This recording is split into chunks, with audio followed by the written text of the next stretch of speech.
మధుపదం YouTube ఛానల్లోని అన్ని వీడియోలు వరుసగా చూడాలనుకుంటే సబ్స్క్రైబ్ చేసుకోవడంతో పాటుగా బెల్ అంటే గంట గుర్తును కూడా నొక్కి ఆల్ని సెలెక్ట్ చేసుకోండి.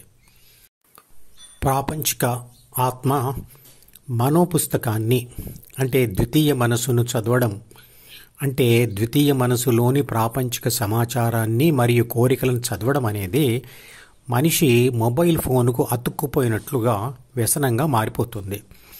ఆ మనోపుస్తకమే మనిషి యొక్క మనోవేదనకు కారణమైనప్పుడు ప్రాపంచిక ఆత్మ తన ధ్యాసను దాని నుండి మళ్లించడానికి లేదా దాని నుండి తప్పించుకొని దాక్కోవడానికి ఎన్నుకున్న గమ్యస్థానమే హృదయం. అలా చేయడమే ధ్యానం.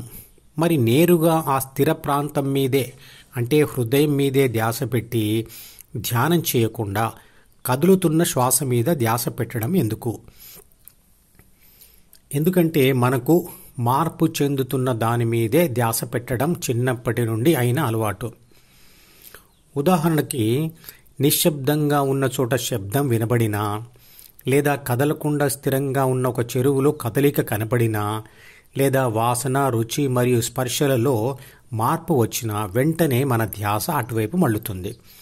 మనకున్న 5 జ్ఞానేంద్రియాలలో దేనిని కూడా ఒకే విషయం మీద స్థిరంగా చాలా కాలం ఉంచలేము. అంతేకాదు ఒకే ఆలోచన మీద కూడా చాలాసేపు ఉండలేము. ఆలోచనలు కూడా ఒకదాని నుండి మరొకటి, మరొక దాని నుండి మరొకటి ఇలా మార్చుకుంటూ ఎంతసేపైనా ఆలోచిస్తూ ఉండగలం. టీవీలో లేదా సినిమాలో సీన్లు అంటే దృశ్యాలు కదులుతూ ఉంటాయి. అలా చూస్తూ ఎన్ని గంటలైనా కూర్చోగలము. అలాగే కదులుతున్న ఆలోచనలతో అంటే ఆలోచిస్తూ కూడా ఎన్ని గంటలైనా కూర్చోగలం. కానీ ఆలోచన లేకుండా ఎదురుగా ఉన్న గోడను ఒంటరిగా చూస్తూ ఎంతసేపు ఉండగలం? అలా స్థిరమైన వాటి మీద ధ్యాసను ఉంచడానికి ప్రయత్నం చేసినా శరీర అవయవాలు అలసిపోతాయి. కాబట్టి కదులుతూ ఉండేది ధ్యాస పెట్టడానికి మొదట్లో అవసరం. కాబట్టి ఆ మారుతున్నవేవో బాహ్య ప్రపంచంలోనివి అయినా అవి నిరంతరంగా అందుబాటులో ఉండవు.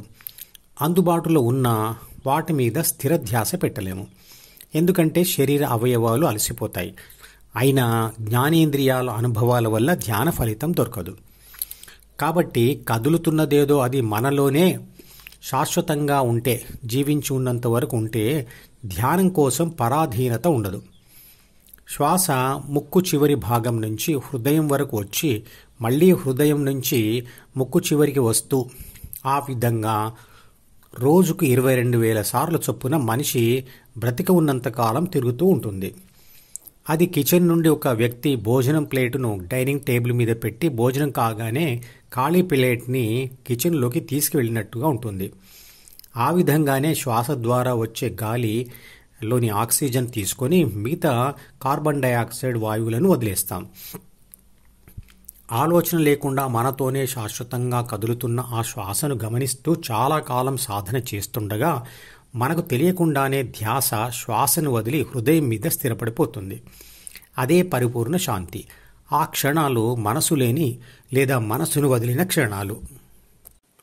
యోగుల మరియు పసిపాపల స్థితి కూడా అలాగే ఉంటుంది. అందుకే వారిని దేవుడితో పోలుస్తారు. పిల్లలు దేవుడు చల్లని వారే, కల్లా కపటం ఎరుగని కరుణామయులే అనే పాట లింకును ఈ వీడియో డిస్క్రిప్షన్లో ఉంచుతున్నాను, వినండి.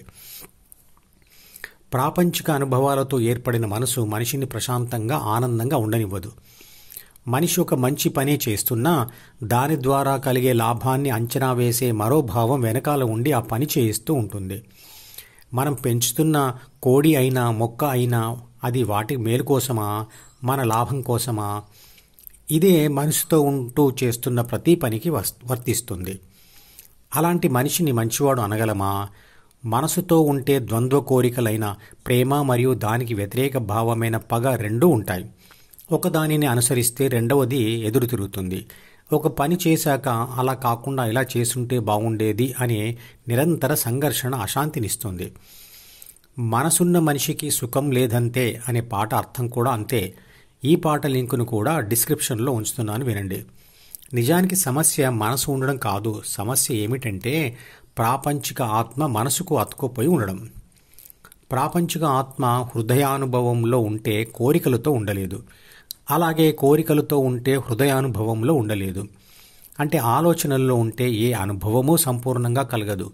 అలాగే సంపూర్ణ అనుభవంలో ఉంటే ఏ ఆలోచన కలగదు. ఉదాహరణకు, పగలబడి నవ్వడం ఒక సంపూర్ణ అనుభవం. ఆ నవ్వులో ఎక్కడ ఉన్నామనే ఆలోచన ఉండదు. అలాగే తీవ్రమైన ఆలోచనలో నవ్వు వస్తుందా? మనం ఒత్తిడిలో ఉన్నప్పుడు బలంగా శ్వాస తీసుకొని మళ్ళీ వెనక్కి వదులుతున్నప్పుడు చాలా రిలీఫ్గా ఫీల్ అవుతాం. ఎందుకంటే ఆ సమయంలో మనం హృదయస్థానం మీద ఫోకస్ చేస్తాం. ఒక్కసారికి శ్వాస నిశ్వాస క్రమంలోనే ఆ ఒక్కసారి ఫోకస్కే అంత రిలీఫ్ ఉంటే అక్కడే నిరంతరంగా ఫోకస్ నిలిపి ఉంచగలిగితే ఎలా ఉంటుంది? ధ్యాన సాధన చేసే పని అదే.